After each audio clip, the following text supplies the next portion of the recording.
Hi ಎಲ್ಲರಿಗೂ ನಮಸ್ಕಾರ. ಚಾಟ್ಲೆನ್ಸ್ ಚಾನಲ್ಗೆ ಸ್ವಾಗತ.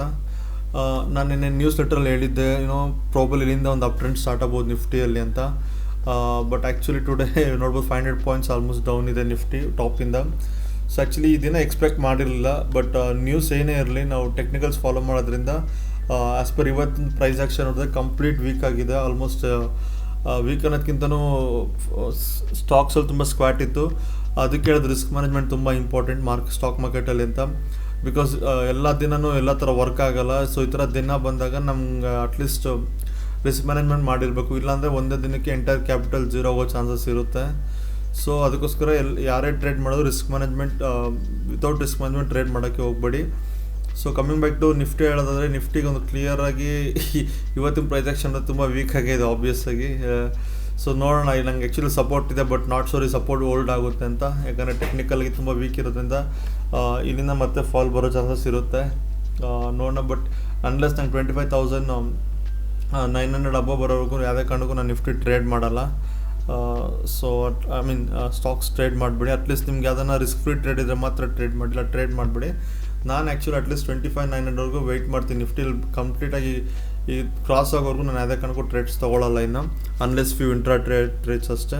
ಬ್ಯಾಂಕ್ ನಿಫ್ಟಿ ಸ್ಟ್ರಾಂಗ್ ಇದೆ, ಅದು ಕೂಡ ಬ್ರೂಟಲ್ಲಿ ಫಾಲ್ ಆಗಿದೆ. So nothing to do. ಈಗ ಸ್ಮಾಲ್ ಕ್ಯಾಪ್ ಮುಂಚೆನೇ ವೀಕ್ ಇತ್ತು, ಬಟ್ ನಾನು ಏನು ಬೌನ್ಸ್ ಬಂದಿತ್ತು ಇಲ್ಲಿಂದ ಅಟ್ಲೀಸ್ಟ್ ಒಂದು ಈ 17,500 ಲೆವೆಲ್ ಕ್ರಾಸ್ ಆಗುತ್ತೆ ಅಂದ್ಕೊಂಡೆ. ಬಟ್ ವಿತ್ ಫಾಲ್ ನೋಡಿದ್ರೆ ಮತ್ತೆ ಸ್ವಲ್ಪ ದಿನ ಬೇಸ್ ಟೈಮ್ ತೊಗೊಳುತ್ತೆ ಅನಿಸುತ್ತೆ. ಸೊ ನೋಡೋಣ.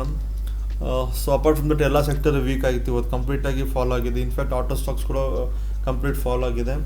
ಸೊ ನನ್ನ ಪೊಸಿಷನ್ಸ್ ನೋಡಿದ್ರೆ ನಾನು ಬಜಾಜ್ ಆಟೋ ಮತ್ತು ಮನಪುರಂ ಎಕ್ಸಿಟ್ ಆಗಬೇಕಾಗಿತ್ತು. ಇವತ್ತು ಇಲ್ಲಿ ಸ್ಟಾಪ್ ಲಾಸ್ ಇತ್ತು ನಂದು, ಬಟ್ ಸೆಟಲ್ಮೆಂಟ್ ಆಲ್ರೆಡಿ ಇರೋದ್ರಿಂದ ಎಕ್ಸಿಟ್ ಆಗೋಕ್ಕಾಗಿಲ್ಲ.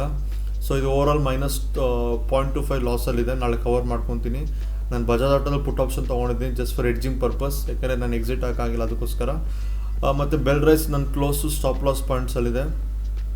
ಇನ್ನೂ ಓಪನ್ ಪೊಸಿಷನ್ ಆಗಿದೆ. ಎಸ್ ಕೂಡ ಓಪನ್ ಆಗಿದೆ. ಇನ್ಫ್ಯಾಕ್ಟ್ ಎಸ್ ಕೂಡ ನಾನು ಎಂಟ್ರಿ ಆಗಿದೆ ಇವತ್ತು, ಬಿಕಾಸ್ ಒಳ್ಳೆ ಪ್ರೈಸ್ ಆ್ಯಕ್ಷನ್ ಇತ್ತು ಮಾರ್ನಿಂಗು. ಆಲ್ರೆಡಿ ನಾನು ರಿಸ್ಕ್ ಫ್ರೀ ಆಗಿರೋದ್ರಿಂದ ನಾನು ಆ್ಯಡ್ ಮಾಡ್ಕೊಂಡಿದ್ದೆ. ಬ್ಯಾಂಕಲ್ಲಿ ಕೂಡ ನಿನ್ನೆ ಆ್ಯಡ್ ಮಾಡಿದ್ದೆ, ಪಿರಮಿಡ್ ಮಾಡಿದ್ದೆ. ಬಟ್ ಇವತ್ತು ಕೂಡ ಒಂದು ಸ್ಕ್ವಾಟ್ ಆಗಿದೆ, ಇದು ಕೂಡ ಹಾಗೆ ಇಟ್ಕೊಂಡಿದ್ದೀನಿ. ಸ್ಟಾಪ್ ಲಾಸ್ ಟ್ರಿಗರ್ ಆಗಿಲ್ಲ. ಸನ್ಸೆರಾ ಕೂಡ ಅಷ್ಟೇ ಇವತ್ತು ಆ್ಯಡ್ ಮಾಡ್ಕೊಂಡಿದ್ದೆ, ಬಟ್ ನಾನು ಎಕ್ಸಿಟ್ ಅದೇ ಇವತ್ತು. ನೀವು ಪಿರಮಿಡ್ ಪೊಸಿಷನ್ ಮಾತ್ರ ಎಕ್ಸಿಟ್ ಅದೇ, ಮಿಕ್ಕಿದ ಹಾಗೆ ಇಟ್ಕೊಂಡಿದ್ದೀನಿ. ಪುಲ್ ಬ್ಯಾಕಲ್ಲಿ ಆ್ಯಡ್ ಮಾಡಿದ್ದೆ. ಸೊ ಓವರಾಲ್ ಮಾರ್ಕೆಟ್ ವೀಕ್ ಆಗಿದೆ. ದಯವಿಟ್ಟು ಟ್ರೇಡ್ ತೊಗೊಬೇಡಿ. 100% ನೀವು ಸ್ಟಾಪ್ ಲಾಸ್ ಹೊಡೆದೇ ಓಡುತ್ತೆ. ಯಾವುದೇ ಟ್ರೇಡ್ ತೊಗೊಂಡು ಕೂಡ ಸ್ಟಾಪ್ ಲಾಸ್ ಹೊಡೆದೇ ಓಡುತ್ತೆ ಈ ಮಾರ್ಕೆಟಲ್ಲಿ. ಯಾಕಂದ್ರೆ ಅಂಥ ವೀಕ್ ಮಾರ್ಕೆಟ್ ನೋಡ್ಬೋದು. ಸ್ಕ್ವಾಟ್ ನೋಡ್ಬೋದು, ಕಂಪ್ಲೀಟ್ ಈ ಥರ ಸ್ಕ್ವಾಟ್ ಇದೆ. ಇಟ್ಸ್ ವೆರಿ ಡೇಂಜರಸ್ ಅಂತ ಹೇಳ್ಬೋದು. ನೋಡ್ಬೋದು ಆಲ್ಮೋಸ್ಟ್ ಎಲ್ಲ ಸ್ಟಾಕಲ್ಲೂ ಸ್ಕ್ವಾಟ್ಸ್ ಇದೆ ನಿಮ್ಗೆ ಕಂಪ್ಲೀಟಾಗಿ ಇವತ್ತು. ಸೊ ಈ ಥರ ಇದ್ದಾಗ ನೀವು ಟ್ರೇಡ್ ಮಾಡೋದು ತುಂಬಾ ಕಷ್ಟ. ಅನ್ಲೆಸ್ ರಿಸ್ಕ್ ಫ್ರೀ ಟ್ರೇಡ್ಸ್ ಇದ್ದರೆ ಮಾತ್ರ ಮಾಡಿ, ಇಲ್ಲ ಯಾವುದೇ ಕಾರಣಕ್ಕೂ ಟ್ರೇಡ್ ಮಾಡಬೇಡಿ ಅನ್ಲೆಸ್ ನಿಫ್ಟಿ ನಾನು ಹೇಳೋ ಲೆವೆಲ್ ಕ್ರಾಸ್ ಆಗೋವರೆಗೂ. So thank you very much. Have a good day.